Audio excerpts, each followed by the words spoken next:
नमस्कार दोस्तों। सबसे पहले आप सभी से एक छोटी सी विनती है। अगर आपने अभी तक हमारा चैनल सब्सक्राइब नहीं किया है तो कृपया अभी सब्सक्राइब कर लीजिए, क्योंकि इस चैनल पर हम सरकारी योजनाओं, पेंशन, बुजुर्गों के अधिकार और आपके काम की सच्ची जानकारी बहुत ही आसान भाषा में लाते हैं। दोस्तों, आज की यह वीडियो देश के करोड़ों बुजुर्ग माता पिता और उनके बच्चों के लिए बहुत ही ज़रूरी है, क्योंकि आज हम बात करने वाले हैं सीनियर सिटीजन बेनिफिट की, यानी बुजुर्ग नागरिकों के लिए सरकार द्वारा दी जा रही 8 नई बड़ी सुविधाओं के बारे में। ये सुविधा ऐसी है जो बुजुर्गों का जीवन आसान बनाती है, सुरक्षित बनाती है और सम्मान के साथ जीने में मदद भी करती है। तो दोस्तों, वीडियो को अंत तक जरूर देखिएगा, क्योंकि एक एक सुविधा आपके या आपके माता पिता के सीधे काम की है। तो चलिए वीडियो को शुरू करते हैं। शुरू करने से पहले एक बार मैं आपसे और विनती करूंगा, प्लीज़ वीडियो को लाइक कर दीजिएगा, शेयर कर दीजिएगा और हमारे चैनल को सब्सक्राइब करना मत भूलिएगा। दोस्तों, भारत में 60 साल या फिर उससे ज़्यादा उम्र के व्यक्ति को सीनियर सिटीजन कहा जाता है। जैसी जैसी उम्र बढ़ती है, कमाई कम हो जाती है और शरीर साथ नहीं देता है। ऐसे में दवाइयों का खर्च भी बढ़ जाता है और जो अकेलापन है ये भी महसूस होने लगता है। और इसी बात को ध्यान में रखते हुए सरकार ने बुजुर्गों के लिए 8 नई और बेहतर सुविधा शुरू की है। अब चलिए एक एक करके इन सभी सुविधाओं को बहुत ही आसान तरीके से समझते हैं। दोस्तों, बुढ़ापे में सबसे बड़ी चिंता होती है पैसे की। सरकार ने इस समस्या को समझते हुए सीनियर सिटीजन की जो पेंशन है, उनकी पेंशन योजनाओं को और मजबूत कर दिया है। अब सारे सीनियर सिटीजन को हर महीने तय पेंशन मिलेंगे, समय पर पैसा खाते में भेज दिया जाएगा और बार बार बुजुर्गों को दफ्तर जाने की ज़रूरत नहीं होगी। गरीब और ज़रूरतमंद बुजुर्गों को ज़्यादा प्राथमिकता भी मिलेगा। इसका मतलब ये हुआ कि अब बुजुर्ग को बच्चों पर पूरी तरह निर्भर नहीं रहना पड़ेगा। अपनी दवाई और रोजमर्रा के खर्च के लिए आत्मसम्मान के साथ जी पाएंगे। दोस्तों, जो दूसरा सुविधा है स्वास्थ्य सुविधा। दोस्तों, बुढ़ापे में सबसे ज़्यादा परेशानी बीमारी और इलाज को लेकर होती है। अब सरकार ने इसमें भी बड़ी राहत दी है। बुजुर्गों को सरकारी अस्पतालों में पहले नंबर पर इलाज हो जाएगा। सस्ती या फिर मुफ्त दवाइयाँ भी दिया जाएगा।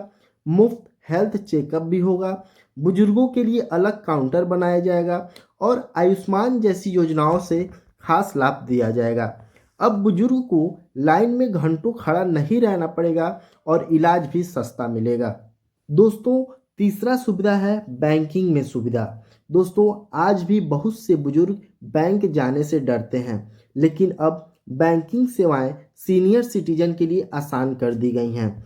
एफडी और सेविंग अकाउंट पर ज़्यादा ब्याज दिया जाएगा। बैंक में अलग काउंटर भी होंगे। पेंशन से जुड़ा काम जल्दी हो जाएगा और केवाईसी और फॉर्म भरने में मदद मिलेगी। इससे जो बुजुर्ग हैं उनको बैंक के चक्कर कम लगाने पड़ेंगे, साथ ही साथ उन्हें कोई ठग भी नहीं पाएगा। दोस्तों, जो चौथा सुविधा है यात्रा में छूट। दोस्तों, बुजुर्गों को अक्सर बच्चों से मिलने या इलाज के लिए दूर सफ़र करना पड़ता है। सरकार ने इसमें भी राहत दी है। जो ट्रेन टिकट है उसमें छूट दिया है। बस यात्रा में रियासत मिलेगा। सीट आरक्षण में प्राथमिकता दी जाएगी और सफ़र के दौरान सुरक्षा भी दिया जाएगा। अब बुजुर्ग कम खर्चे में और आराम से यात्रा कर सकेंगे। दोस्तों, जो पांचवा सुविधा है डिजिटल सेवाओं में मदद। आज सब कुछ मोबाइल और इंटरनेट पर है, लेकिन बुजुर्गों के लिए ये मुश्किल होता है। इसीलिए सरकार ने डिजिटल सेवाओं को बुजुर्ग फ्रेंडली बना दिया है, जिससे उनको पेंशन की जानकारी मिल जाएगी, बैंक की सहायता मिल जाएगी, हेल्थ सेवाएं मिल जाएंगी और ऑफलाइन सहायता केंद्र भी मिल जाएगा। अब बुजुर्ग डिजिटल दुनिया में अकेले नहीं रहेंगे। दोस्तों, जो छठवां सुविधा है कानूनी सुरक्षा।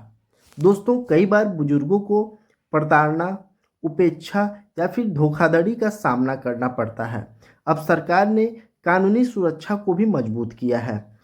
मुफ्त कानूनी सलाहकार भी मिलेंगे, हेल्पलाइन नंबर दिया जाएगा, शिकायत का जल्दी समाधान होगा और बुजुर्ग के अधिकारों का रक्षा भी किया जाएगा। अब बुजुर्ग निडर होकर अपनी आवाज़ उठा सकेंगे। दोस्तों, जो 7वां सुविधा है, आवास का सुविधा। दोस्तों, जो बुजुर्ग अकेले रहते हैं उनके लिए सरकार ने आवास से जुड़ी योजनाएं बनाई हैं, जिससे सुरक्षित वृद्धाश्रम, घर से जुड़ी सुविधाएं, देखभाल की व्यवस्था और ज़रूरत पर सहायता भी मिलेगा। इससे बुजुर्गों को सुरक्षा और सहारा दोनों मिलता है। और दोस्तों, जो अंतिम सुविधा है, सम्मान और सामाजिक जुड़ाव का। दोस्तों, बुजुर्गों की सबसे बड़ी समस्या है अकेलापन होने का। सरकार और सामाजिक संस्थाएं अब बुजुर्गों को समाज से जोड़ने पर जोर दे रही है। ऐसे में सामाजिक कार्यक्रम, अनुभव का सम्मान और मानसिक स्वास्थ्य पर ध्यान देना है। इससे बुजुर्ग खुश रहते हैं और जीवन से जुड़े रहते हैं। दोस्तों, ये 8 नई सुविधाएं केवल योजना नहीं है, बल्कि बुजुर्गों के लिए सम्मान भरा जीवन देने की एक कोशिश है। अगर आपके घर में माता पिता, दादा दादी या फिर कोई बुजुर्ग है तो यह जानकारी उनके लिए बहुत कीमती है। तो दोस्तों, अगर वीडियो आपको अच्छा लगा हो तो वीडियो को लाइक करिएगा, शेयर करिएगा और चैनल को सब्सक्राइब करना मत भूलिएगा, क्योंकि जानकारी बांटने से किसी का जीवन आसान हो सकता है। ठीक है दोस्तों, मिलते हैं आपसे अगले एक और लेटेस्ट वीडियो के साथ। तब तक के लिए जय हिंद, जय भारत, धन्यवाद।